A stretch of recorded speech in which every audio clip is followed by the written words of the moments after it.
esquecer tudo que esteja trazendo desconforto para nós, qualquer coisa, seja desemprego, seja uma separação, seja uma doença em família, um familiar complicado. Às vezes a gente fica tenso, preocupado.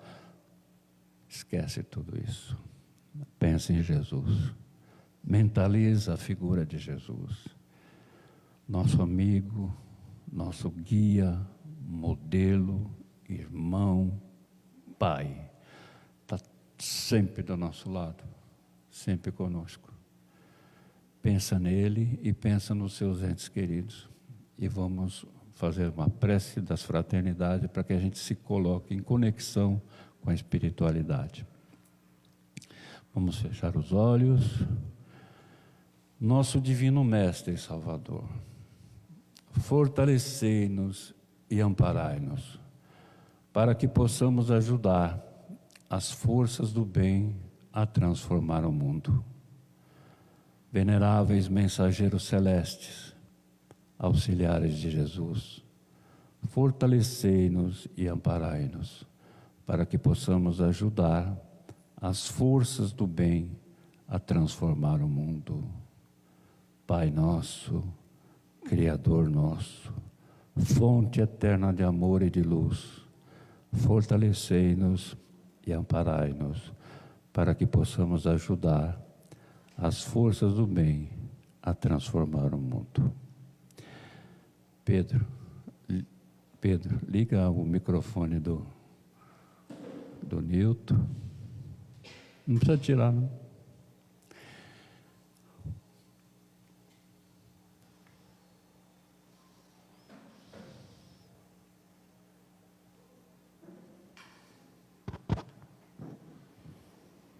Obrigado. Bem aqui, Nilton. Pode, já conectou? Esse é um irmão maravilhoso que está sempre disposto a ajudar a nossa casa, atender nossos convites. Ele trabalha também lá com o Zé Maria, da Serra de José. Eles fazem um trabalho maravilhoso, porque o Zé Maria, ele construiu um laboratório de som, um estúdio de som profissional. E o Nilton, Zé Maria e o Beni Coquito fazem um trabalho. Né? Beni Coquito, né? Então lá tem um grupo, inclusive, muito interessante, chama NED, né? Onde você pode participar, pode entrar. Eles promovem vários estudos, várias informações, várias mensagens. Realmente é uma coisa muito maravilhosa, tá? E eu te desejo, meu irmão, que o mentor da casa, o nosso irmão José, e os benfeitores, amigos nossos, te envolva, esteja do teu lado, te inspirando, porque você sempre nos deixa aqui as suas luzes, o seu conhecimento, e a gente é muito agradecido por isso. Eu que agradeço. Obrigado.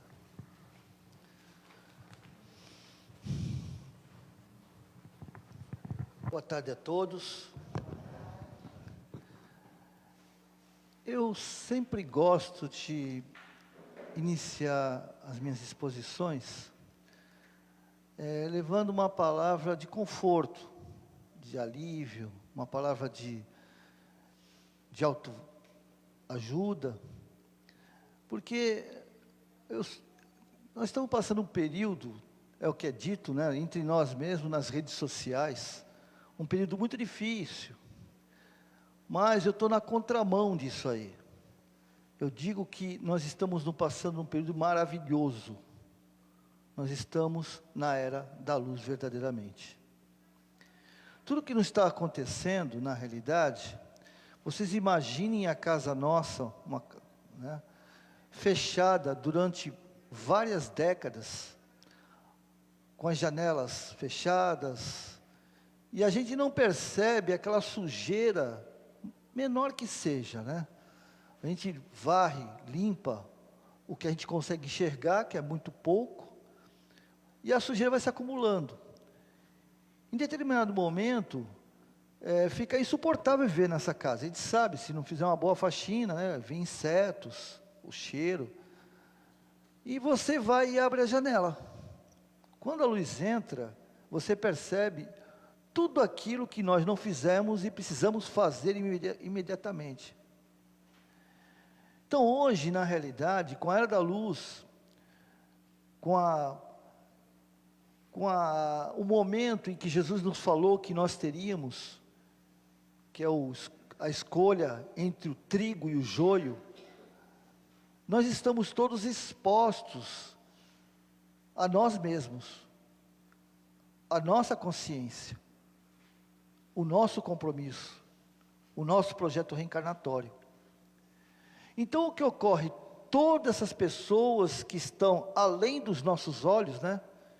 Que são os nossos companheiros de jornada, onde nós conseguimos enxergar os defeitos deles, né? E não vemos o nosso. E nós não vemos os nossos, porque quando percebemos os nossos erros, dói.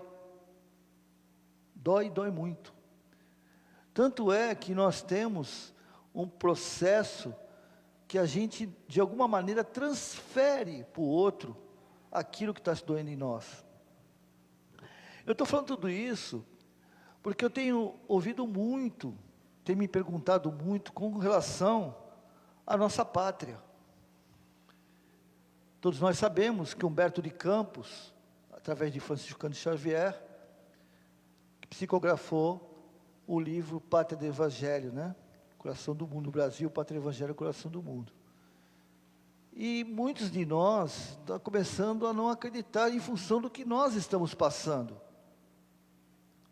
Mas tudo isso já estava previsto há mais de 2000 anos antes de Jesus.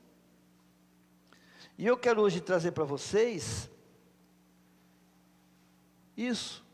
O Brasil está na Bíblia. Não as palavras, né? Mas está nas Bíblias, na Bíblia. Os fenícios, chamado povo do mar, há 10 séculos antes de Jesus, estiveram aqui. Eles moram vizinho, só para vocês conhecerem, de Israel, onde hoje vivem os libaneses. Eles possuíam uma grande habilidade com a madeira, né? Existe uma madeira que chamava cedro do Líbano, que era uma madeira própria para navegação. Então eles conheciam tudo sobre essa madeira. E com isso, eles viajaram o mundo praticamente, né? E eles, de um certo tempo, depois de mais de 2 anos navegando, eles aportaram, por incrível que pareça, existe evidência disso, nós vamos ver mais para frente, eles estiveram no Maranhão e na Amazonas. Inclusive os fenícios, eles deixaram uma contribuição para nós, que é a língua tupi-guarani, que tem influência da língua deles, e vários conhecimentos, né? Porque os índios que aqui estavam, encarnacionistas como nós somos, né? Esses índios eram espíritos com conhecimento. Espíritos que falharam no seu processo reencarnatório, porque Jesus, o nosso Criador, e Jesus, nosso Mestre, em nenhum momento ele nos culpa ou nos pune. Isso ele já vem demonstrando a nós há mais de 2000 anos. Porque lembra daquela mulher adúltera, que ia ser apedrejada, e Jesus falou assim, quem não tem culpa, né? Quem não errou, atire a primeira pedra, e todo mundo não puniu aquela mulher. E ela, quando ela viu isso, né, foi agradecer a Jesus, e ele fala para ela, eles não te julgaram, eu também não vou te julgar. E olha que ele é o nosso governador planetário. Mas o que ele falou para essa mulher? Vá e não peques mais. Ele não julgou, mas orientou. Porque não é porque ele não tinha a julgado, porque o compromisso é dela, como cada um de nós, né? Temos nossos compromissos. Ele não foi omisso ou cúmplice, dizendo assim, pode continuar fazendo o que você está fazendo, que eu te perdoo. Não, ele não fez isso. Ele a orientou, vá e não peques mais. Se ela quiser pecar, ela teria que responder por isso. Então, todos esses índios que estavam no Brasil e espalhados por todo o planeta, eram espíritos que tinham uma consciência, uma inteligência, que já tinham vivido antes, bem antes, dos próprios fenícios, mas estavam no corpo de um índio, ou seja, toda a sua cultura, sua inteligência estava enclausurada, e lá os fenícios deixam a sua marca. Essa prova foi descoberta no dia 13 de setembro de 1872, pelo Instituto Histórico Geográfico Brasil, que foi notificado que havia se encontrado essa pedra, com inscrições fenícias, à margem do rio Paraíba, né?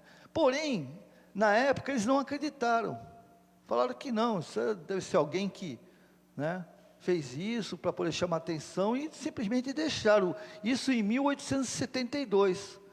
Porém, em 1960, um professor chamado Gordon, da Universidade de Boston, comprova a veracidade dessas inscrições, que os fenícios tiveram aqui. Vejam bem, eles saíram lá do outro lado do mundo, com caravelas de madeira, ficaram 2 anos viajando e aportaram no Brasil. Isso foi acaso? Vocês acham que foi acaso? Acaso não existe, né, gente? Acaso não existe. Acaso é uma forma, a gente tem um ditado que acaso é uma forma de Deus, não dá muita explicação para as coisas que estão acontecendo, porque nós não estamos preparados para isso. Mas o acaso não existe. Tudo tem um porquê, tudo tem um porquê. A pedra é essa. Aqui eu vou falar a descrição que estava na pedra, a tradução, né? Olha, somos filhos de Canaã, de Sidom, a cidade do rei. O comércio nos trouxe a essa distância, essas distantes praias, uma terra montanhosa. Vejam bem, sacrificamos um jovem aos deuses e deusas, exaltando no ano 19. Ou seja, os fenícios, eles tinham essa cultura, essa religião de sacrificar crianças, inclusive, bebês, para poder oferecer aos deuses, né? Embarcamos em Ezion-Geber, no Mar Vermelho. Viajamos em 10 navios, permanecemos juntos no mar por 2 anos. 2 anos eles foram. Em volta da terra, pertencente a Ram, é o deus dele, né? O rei dele. Mas fomos separados por uma tempestade. Olha aí, a tempestade. Esse if foi falha, tá? Foi separado por uma tempestade. Veja bem, os fenícios praticamente descobriram o Brasil antes de Cabral, né? E coincidentemente, coincidência não existe, também foi uma tempestade que levou até as terras brasileiras, para que iniciasse o processo de civilização e preparação desses índios para receber Cabral. Porque muitos desses índios, eles eram canibais, outros não queriam, não aceitavam outra etnia que não fosse a deles, porém, já estava preparando um local para Cabral poder aportar. Então, essa mesma tempestade que fez com que os fenícios praticamente ficassem perto ali da Bahia, né? Que preparou aquele povo, aqueles índios daquela parte, foi a tempestade que, né, no caso de Fenícios foi em Pernambuco, e no caso de Cabral foi na Bahia, todos sabemos, né? Então, vejam bem como as coisas não acontece por acaso. Nos afastamos de nossos companheiros e assim aportamos aqui 12 homens e 3 mulheres, que eram, eles tinham uma quantidade imensa de navios, mas apenas uma embarcação com 12 homens e 3 mulheres, já iniciando o processo de descoberta do Brasil, né? Numa nova praia em que eu, o almirante, controlo, mas auspiciosamente passo os exaltados deuses e deusas intercedendo em nosso favor. Esses deuses e deusas, com certeza, era a equipe de Jesus, da espiritualidade, que de alguma maneira contribuía para que intuí-lo e inspirá-lo, de forma que eles fizessem naquele local o que tinha que ser feito para preparar Cabral. Aqui é só para, eu só não vou entrar em detalhes, mas só para vocês saberem aonde está isso, né? Tá, encontra-se na Bíblia em 1 Reis, capítulo 5. E também em 1 Reis 5, 2 Crônica 2, tá? Se alguém quiser pesquisar. Irão é um amigo do rei Salomão, ele era amigo do rei Salomão, né? E como tudo isso começou? Vejam bem, olha só, dá uma olhada aqui, ó. Irão era amigo do rei Salomão, tá certo? O Salomão pede para Irão mandar especialista em madeira confeccionar navio e lançar-se ao mar para edificar a casa do Senhor, pois havia sido inspirado. 1 Rei 5, 10, 12. Ou seja, ele recebeu a inspiração, e nós vamos ver mais para frente como é que Cabral chegou aqui, né? Ele foi intuído, inspirado para poder mandar essa equipe para o Brasil. Então, veja bem, o Brasil já estava sendo preparado mais de 1000 anos antes de Jesus. Por Jesus, evidentemente, né? Antes de Jesus reencarnar. Aí, vamos ver o que diz Brasil, Coração do Mundo, Pátria do Evangelho, psicografado por Francisco Cândido Xavier, do espírito de Humberto de Campos. Ele diz o seguinte: no livro do Humberto de Campos, narra que no século XIV, Jesus visita a Terra, lamenta o fracasso da Europa em divulgar o seu evangelho, mergulhado nas trevas das cruzadas e inquisições. Todos sabemos que nessa época, Jesus, ele iniciou na Palestina, né, o seu evangelho, que era o foco inicial, tá certo? Para poder, digamos assim, semear, né? Semear o seu evangelho. Não deu certo, né? Estava um período muito ruim. Ele ele curou o povo, né?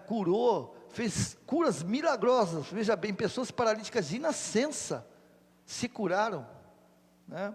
Cegos de nascença, leprosos, que até hoje a lepra ela é controlada, né? Mas você não elimina a lepra, você só controla. Então, toda aquela enfermidade desaparecia da terra, porque ele queria mostrar o reino de Deus. Ele não queria aparecer como curandeiro, né? Ele queria mostrar o que nós podemos fazer se tivermos fé. Tanto é que ele falou: sois deuses, podes fazer o que eu faço e muito mais. Olha só a humildade de Jesus, ou até a consciência, né? Vocês podem fazer o que eu faço e muito mais. E quando ele fala isso, ele não quer dizer que eu possa virar um curandeiro, né? Ou então alguém que cure com o meu magnetismo. Não é isso não. Ele está falando para nós. A gente tem uma ideia errada, porque a gente fala assim: poxa, como assim eu vou ser igual a Jesus, né? Então eu vou conseguir curar aquelas pessoas que estão doentes? Não, não é isso. Eu posso me curar. É isso que Jesus quis dizer. Aí nós interpretamos de forma errada.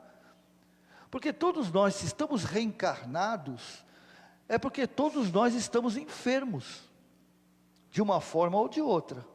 Se não fisicamente, psicologicamente, emocionalmente. Ou seja, nós lesamos o nosso compromisso evolutivo.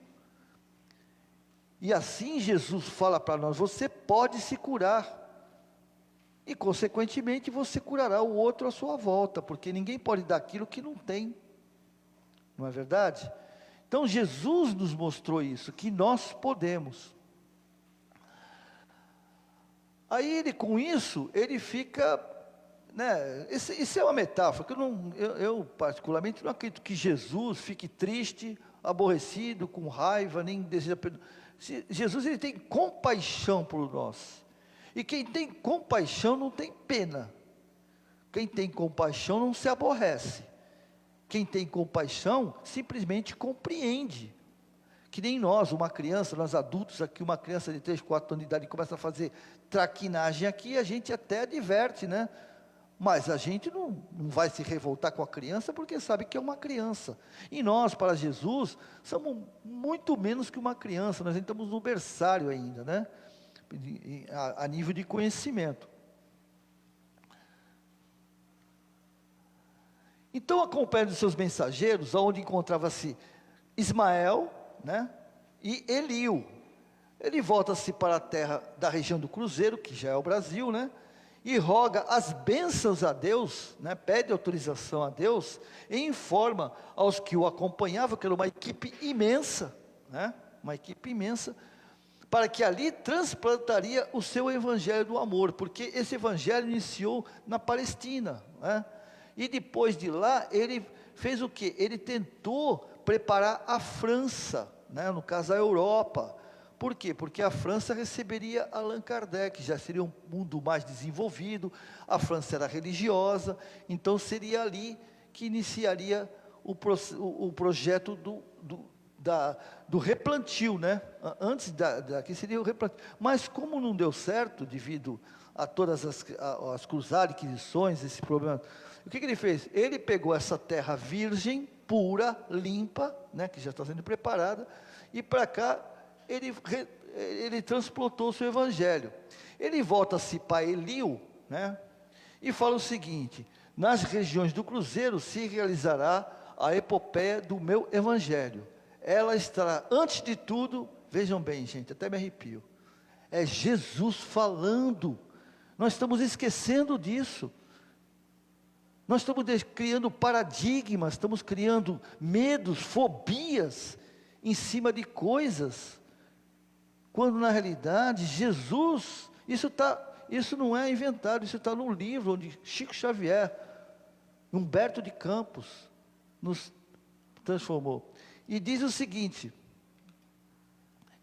ligada ao meu coração. Brasil está ligado ao meu coração. Ou seja, nada, nem ninguém pode mudar o compromisso, a missão deste país. Nada, nem ninguém. Poder nenhum tem. Eu vejo falar nas trevas, vamos orar pela espiritualidade maior, porque eles precisam da nossa ajuda, porque as trevas estão vencendo. Gente, é a mesma coisa dizer que alguém está apagando o sol. As trevas não existem, gente. As trevas é ausência, assim como o mal também é ausência. Isso é criação nossa. No universo o mal não existe. As trevas não existem. Isso é ausência. Nós justificamos a ausência de algo falando, ou seja, valorizando aquilo que não existe. O mal é a ignorância do bem. Quando um dia nós conhecemos o bem, jamais nós falaremos em mal. O dia, porque nem agora, como falar em trevas aqui agora nessa luz que nós estamos? Não tem como, mesmo que apagar as luzes, nós ainda teremos luz. Então, é isso que a gente tem que entender. O Brasil está ligado ao coração de Jesus, ou seja, ele é assim, é a menina dos olhos dele. No planeta Terra, o Brasil é a menina dos olhos de Jesus. E olha só, isso ele falou há milênios atrás, né? Olha aqui, ó. As injunções políticas, que hoje é uma grande... Não estou falando de política, né? Estou falando de politicagem, o que está acontecendo hoje, né? Que está nos confrontando, gente. Eu vejo famílias se desassociando por ideologia política. Pessoas bloqueando nas redes sociais, ficando sem se falar, discutindo, brigando, por causa de políticos. Não é de política, porque a política é importante, todos nós fazemos o político o tempo todo, Quando pedimos para um filho fazer, ó, tu me dá assim, assim, assado, faça isso que eu te recompenso, né? De uma forma positiva, estou falando, né? Um relacionamento com o marido, dentro da família, tudo é política. Mas nós estamos discutindo por políticos, seres humanos, como nós, com escolhas diferentes, né? Então, Jesus já fala, naquela época, não pensava não, Jesus não estava, por mais que tivesse a premonição, ele não, tudo que está acontecendo conosco é criado por nós, gente, tudo, nós, a sociedade que cria, nós nascemos no país que nos afinizamos, na família que necessitamos, e na sociedade que construímos. Nós ficamos presos na sociedade que a gente constrói. É a lei de quê? De afinidade. Tá certo? Então ele fala assim, as injunções políticas terão nela, na pátria do Evangelho, atividades secundárias. Secundárias, não influencia em nada, não muda nada, não faz nada. Não importa quem seja, se acha poderoso, se não acha. Não vale nada, porque todos nós morremos, né? Porque acima de todas as coisas, em seu solo, acima de tudo do seu solo, santificado, exuberante, estará o sinal da fraternidade universal, unindo todos os espíritos. Essa é a grande missão do Brasil. Não é ser o país mais rico do mundo, não é o que ter mais alimento do mundo, não é ter mais armamento do mundo, é simplesmente ter isso aqui, a fraternidade universal, que nós somos, os brasileiros, é o povo mais fraterno e solidário do planeta, nós já provamos isso, nós acolhemos todas as etnias e todas as religiões, e vocês não veem conflito, é evidente, tem um ou outro, mas não importa, mas o que prevalece entre a gente é o respeito religioso, tanto é que nós sabemos, um dia nós somos evangélicos, outro dia nós somos umbanda, outro dia nós somos candomblé, depois de volta para o espiritismo e vai na igreja ver uma missa. Isso é válido, acho que é por aí mesmo, né? É a busca do religare. Então Jesus elege, quando o Brasil já começa nesse processo de descoberta, ele elege Ismael, né? É um dos que eles têm confiança, né? Para ser o nosso governador espiritual do Brasil. E Eliu, né? O outro espírito de confiança, ele fala para Eliu assim, olha, nós temos que fazer com que a Europa descubra o Brasil, né? Alguém tem que ir para povoar o Brasil. E ele, o que ele faz? Ele fala assim, bom, vamos ver quem vai. O Portugal era o primo pobre da Europa, né? Era o primo na época, era o primo pobre. E era um povo trabalhador e religioso e honesto, tá? Pão duro, mas honesto.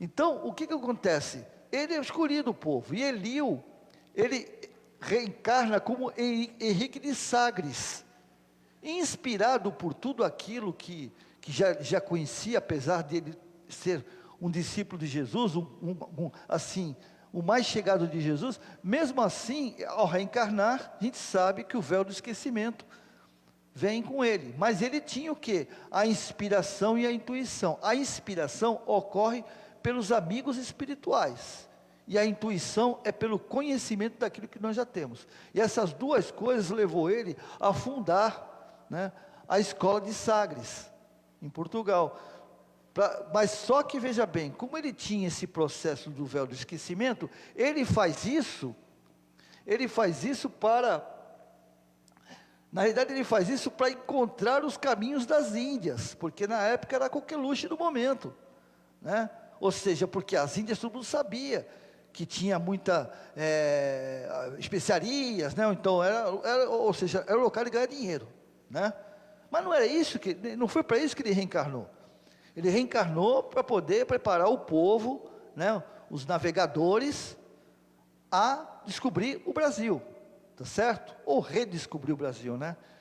E esse povo todo, que ele começa a dar aula, né, que ele começa a dar aula, sabe quem era?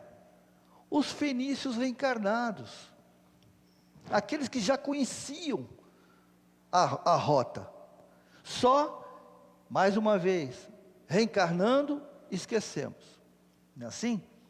Mas nós temos aquela intuição, peraí, alguma coisa, lembra quando a gente fala assim, me deu um estalo aqui agora, eu já descobri a forma atômica, né? Me deu um estalo aqui agora, esse estalo é intuição, junto com a inspiração, que são os nossos amigos espirituais, que aproveitam o nosso conhecimento e nos induzem, né? Como Kardec falou, há uma nuvem de espírito que os acompanham, sendo que muitos os induzem, né? Então, aí o que ocorre? Só que inclusive, ele funda a escola de Sagres, porém, morre antes de conclusão. Ele fundou, mas antes da escola estiver pronta, ele desencarna. Pô, já cumpriu a missão dele, né? Ele já fundou, tal, já preparou a galera, já chamou todos aqueles fenícios que estavam espalhados pela Europa, se reuniram e estava ali ele, né? O povo já estava tudo preparado para começar. E assim, no dia 9 de março de 1500, Pedro Álvares Cabral parte de Portugal, comandando 13 caravelas, num total de 1.400 homens. Só que dentre eles, uma coisa aqui para a gente... sim, Cabral sai em busca das Índias, tá? Não vai, vamos lá descobrir o Brasil, não. Em busca das Índias, apesar que todos aqueles que estavam com ele, aqueles homens, os que estavam com ele eram fenícios também, né? Tinham na sua consciência essa busca importante. E a grande maioria, por incrível que pareça, eram aqueles que eram bandidos, que já tinham sido exilados, estavam sendo exilados, não tinham mais jeito, eram os capelinos daqui, né? Ou seja, estavam exilando de Portugal, mandou para lá, porque lá é o seguinte, no Brasil, quando chegou aqui, ou você morria, que os bichos lhe comiam, as onças, as cobras lhe matavam, ou então eram os mosquitos, que matavam também, a falta de higiene, as infecções, as doenças de pele, infecções, ou seja, o cara vinha para aquilo era uma pena de morte, naquela época era uma pena de morte vir para cá. Vocês imaginem, não tinha nada, é como se a gente fosse jogado no meio da Amazônia, né? Só que eles tinham um pouco mais de recursos. Então imagina a revolta desse povo todo, imagina a revolta desse povo todo aqui, ó, quando chegou aqui, viu como é que era.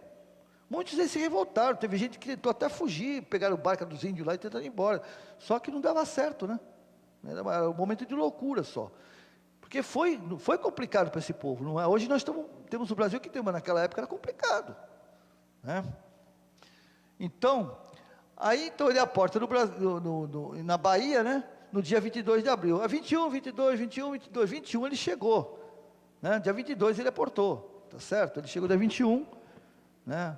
Descobriu lá o Monte Pascoal, todo mundo já sabe essa história, e ficou já não saiu, o cara já desceu, foi lá eles foram avaliar onde é que podia parar, onde é que não podia parar, aonde os barcos, né? Aqueles barquinhos lá, qual é o local da praia que podia ir, que não podia ir, entendeu? Assim por diante. Então, no dia seguinte, eles aportaram. E lembra que eu falei dos índios? Que os fenícios prepararam? Olha eles aqui, ó. Eles estavam aí. Eles tinham o véu do esquecimento. Porém, lá na intuição deles, sabiam que era barco. Porque imagina um índio que nunca viu nada, de repente aparecem umas caravelas desse tamanho, com umas velas imensas, e os caras todos parafernados, com chapéu, com não sei o quê, os caras, no mínimo, ia desmaiar ou até morrer de infarto, né? Porque ia ser um susto. Mas lá no fundo, ele já tinha essa consciência, já tinha alguma coisa me diz que, né? Aquele famoso, alguma coisa me diz que, e assim, eles aportaram aqui. Eu vou resumir bem, gente, tá? Porque senão esse assunto não é nem semanário, é uma semana inteira mesmo, não é um seminário, é uma semana inteira. Então eu vou reduzir bem. Então nós temos aqui, olha outra coisa importante. Vocês sabem quem foi Padre Manuel da Nóbrega? Né? Que ele chegou aqui em 1549, né? 49 anos depois, com o governador-geral Tomé de Souza. Ele chefiava o primeiro grupo de padres, veio ele e um grupo de jesuítas para catequizar os índios, né? Sabe quem era padre da Nóbrega? Emanuel. Olha só, gente. Emanuel, o nosso querido mentor de Francisco de Xavier. Tem ou não tem alguma coisa por trás disso tudo? Né? Emanuel. Públio Lentos, né? O nosso famoso. E vocês sabem a história de Públio Lentos, né? Quem não sabe, vocês vejam 50 anos depois, 2000 anos depois, 50 anos depois, vocês veem a história de Públio Lentos. Quem foi Públio Lentos? Né? Ele encontrou Jesus, não conseguiu falar nada, né? Era um senador poderosíssimo, todo cheio de não me toque, né? Quem manda aqui sou eu, né? Senado. Podia ter salvo Jesus, mas achava que Jesus ele não tinha nada a ver com ele. Não queria que Jesus morresse. Mas também não tem nada a ver com isso. É problema do povo, não é meu. Entendeu? Esse cara, para mim é tudo um embuste, né? Tipo coisa assim. Teve uma perda dolorosa, que foi a da esposa Lívia, não sei quem viu o livro, que ela foi jogada aos leões, no lugar da sua serviçal, que no momento de nobreza como ela era, né? Um espírito nobre, na hora que ela foi pega, ela falou assim, não, põe minha roupa.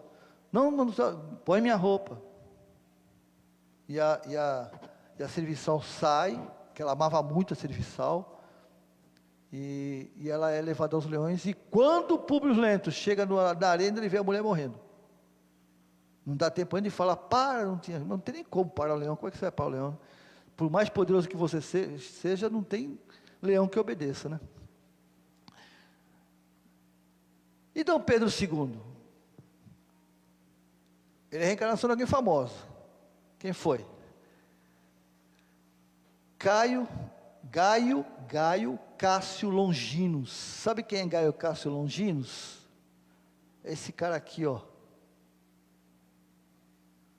Vocês veem muito nas fotos um centurião, um soldado furando o pulmão de Jesus e o coração dele, né? Então, esse soldado, uns dizem que é centurião, outros dizem que é soldado. Centurião é aquele general que tinha 100 soldados, né? Então, quando você tem 100 soldados, chama de centurião. Mas o que acontece é o seguinte, ele era simpático a Jesus. Ele achava injustiça o que estava fazendo com ele. Mas não podia fazer nada, que nem o cara que vai para a guerra e não quer matar o inimigo, mas se não matar, morre. Né? Mais ou menos assim. Ele não achava que Jesus tinha motivo para matar ele. E quando viu Jesus se agonizando, ele falou, meu Deus, e os amigos dele, jogando, sei lá, dado alguma coisa, para poder pegar as vestes de Jesus, ele ficou bravo, mandou todo mundo correr, e foi lá, vou acabar com isso, e petou a lança no coração de Jesus. Mas Jesus já estava desencarnado, né? O sangue de Jesus, conta Humberto de Campos, que o sangue de Jesus cai nele. E os apócrifos, né, que são aquelas informações que são fora das oficiais, diz que ele era cego de um dos olhos, e chegava muito mal do outro. E esse sangue cai na vista dele, e ele começa a enxergar na hora. E ele se converte ao cristianismo, né? Redivivo. Ele abandona tudo, larga tudo e vai embora, divulgar Jesus, né? E ele reencarna no Brasil como um dos maiores estadistas, isso que conta a história, um dos maiores estadistas que o Brasil teve. Até hoje não teve um estadista igual a Dom Pedro II. Na época era chamado de maluco, de louco, de tudo que não prestava, inclusive morreu exilado, ninguém gostava dele, estava sempre num canto, jogado. É lógico, como ele era imperador, os caras obedeciam, mas todo mundo ia fazer chacota, e assim por diante. Hoje ele é reconhecido como um dos maiores estadistas que o Brasil tem. Se o Brasil é o que é hoje, é graças a ele. Nas divisas, tudo isso, né? Aí esse fato é um fato interessante. Quando a França entrou em guerra lá com a Inglaterra e até as guerras internas, todos nós sabemos que as guerras, elas não acabam aqui não, tá, gente? Vamos lembrar, somos espíritos o quê? Milenares, não somos? Quando eu desencarno, eu não viro santo, eu sou o que sou. Se eu sou fofoqueiro, eu vou ser fofoqueiro. Se eu gosto de uma fofoca, eu vou fazer fofoca. Onde tiver fofoca, eu estou ali do lado escutando, estou espalhando no mundo espiritual. Eu não mudo porque desencarno. E esse povo vivia com ódio um do outro, porque matou mulher, matou mãe, matou filho, cachorro, papagaio, o cachorro que ele gostava mataram, o papagaio, o periquito. Então o cara estava com ódio do adversário. E quando desencarnava na psicosfera, o ódio continuava e continuava lutando, tinha batalhas. Se vocês pegarem os livros de Filomeno de Miranda, ele conta vários casos em que o cara está guerreando aqui e acorda lá, digamos assim, né, metaforicamente falando, vê o outro e continua brigando, lutando, atirando um no outro. Ou com espada, porque é o que? É o psiquismo, né, que manipula as nossas decisões. E a psicosfera da França estava pesadérrima.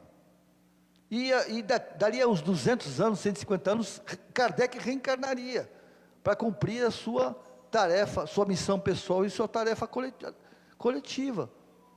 Aí o que São Luís pediu, que ele é o guia espiritual do Brasil, pediu para Ismael conversar com Jesus, se ele autorizava, é lógico, que reencarnasse, que acolhesse milhares de espíritos que estavam atrapalhando, não dava, ódio lá em cima, ódio aqui embaixo, ódio lá em cima, ódio aqui embaixo, precisava limpar essa psicosfera, pegasse esse povo todo e reencarnasse no Brasil, nos índios.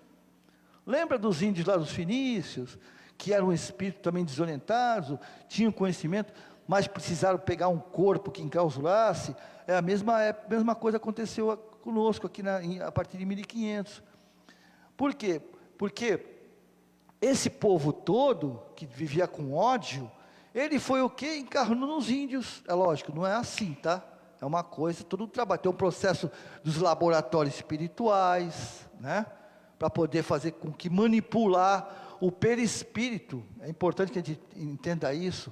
O perispírito dessa equipe, que já é outro perispírito, ou seja, está com outra formação, né? Informações, moldes, fazer com que eles se preparem na espiritualidade para reencarnar num corpo civícola, né? Ignorante, e muitos morreram até no parto, antes do parto, porque era uma bomba, né? Relógio, eles de raiva, de ódio, isso aqui, morriam no parto, mas foi se criando um processo aí de 100, 200, 300, 400 anos, né? E Jesus autoriza, e ele reencarna aqui. Aí a psicosfera dá uma aliviada, né? Dá uma aliviada, e então em Kardec reencarna. E aí o Brasil, né? O Brasil, logo após de Kardec, né? Nós recebemos o nosso Francisco de Xavier, que na realidade ele é descodificador de Kardec, né? Kardec codificou, né? E ele descodificou. Por quê? Porque se nós pegarmos hoje o Livro dos Espíritos, nós, dentro da mesma base de Kardec, nós temos uma visão diferente, não temos? Linguagem fica mais fácil de entender, tem pessoas que têm condições de assim, resumir, né? E a gente hoje estuda. E eu quero fortalecer tudo isso que eu estou falando, e para cada um de nós aqui, eu vou voltar de novo, frisar essa frase, ó. Na região do Cruzeiro se realizará. Não dá para mudar isso, gente. Não dá. Não dá. Não tem ninguém nesse planeta, não tem presidente, não tem, sei lá, ideologia contrária, não tem trevas na espiritualidade, não tem ninguém que possa mudar isso. Se realizará a epopeia do meu evangelho. E o evangelho, quando ele fala do meu, é do Criador. Ele só está estendendo esse evangelho. Mas é do Criador, é aquele que criou o universo. Então, do meu evangelho, ela estará, antes de tudo, ligada ao meu coração, disse Jesus. Aí eu digo para vocês, quem pode mudar isso? Alguém conhece alguém que possa mudar isso? Ou acreditamos que alguém possa mudar isso? É evidente que todos nós temos uma tarefa pessoal. Eu costumo dizer assim, que nós temos uma única missão, todos nós, uma única missão. Essa missão não é com papai, não é com mamãe, não é com irmão, não é com avó, não é com vô, não é com instituições. Essa missão é conosco. Quando eu reencarno para mim. Para mim, de alguma maneira, eliminar as minhas má tendências. Todos nós somos um nozinho da grande malha universal. Essa malha que acolhe e protege a todos aqueles que são os nossos companheiros de jornada. Se eu for um nó forte, eu ajudo o meu vizinho, o outro. Se eu for um nó fraco, eu vou comprometer toda a estrutura de onde eu estou. Por isso que nós reencarnamos com uma única missão. Eu tenho que me tornar uma pessoa melhor. No plano espiritual, eu faço o meu projeto reencarnatório, né? Autorizado pela espiritualidade evidente, mesmo que nós temos o livre-arbítrio, aprovado pela espiritualidade, e recebemos amigos que nos acompanharão por toda esta reencarnação. Um protetor, aquele que reencarna, assim, eu reencarno, ela me acompanha toda essa reencarnação, e até depois da outra reencarnação. Esse, a gente chama de anjo de guarda, protetor, cada um fala o nome. E tem vários protetores, cada um na sua área. Nós estamos acolhidos o tempo todo. Só não somos felizes, eu estou dizendo isso para mim, né? E vocês estão ouvindo, porque graças a Deus vocês não são surdos. Mas só não somos felizes porque não queremos. Isso dito por Emmanuel. Nós não somos felizes porque não queremos. Porque de algum momento, de alguma forma, a gente desviou do nosso projeto reencarnatório. Só precisamos descobrir o quê. E não tem ninguém, não tem santo, não tem anjo, não tem guia, não tem mentor, não tem médium, que psicógrafo, mas não sei o quê, que possa dizer qual foi o momento. Não tem. Porque se dissesse não valia nada. Ou seja, a lição que eu disse que aprendi, não aprendi. E a questão que errou, fui eu. Se o outro dizer, fala assim, olha, mas a resposta não é essa, é justo isso? Não é. Eu tenho que descobrir qual é a resposta. Então, ninguém tem essa. Aliás, Jesus e o Criador têm, e muitos dos nossos mentores têm, mas não dizem. Porque é uma tarefa nossa. Então, para encerrar, gente, eu digo assim, as injustiças dos homens aos homens, nada mais é do que o compromisso que cada um teve consigo mesmo. Não tem injustiça, não existe injustiça. Existe uma força divina, né, uma lei universal, chamada a lei da causa e o efeito, da ação e reação. Então não tem como fugir disso. Se nós hoje estamos onde não queremos, a culpa não é do outro. Aliás, culpa não existe, né? A responsabilidade é do outro. A responsabilidade é nossa. Por pior que a gente ache que o outro seja. Mas alguma coisa nós estamos fazendo, que nós estamos modificando de alguma maneira o nosso processo reencarnatório, o nosso projeto reencarnatório. Que Deus abençoe a todos, minha gratidão, obrigado pela paciência, e que essa luz chamada Jesus, que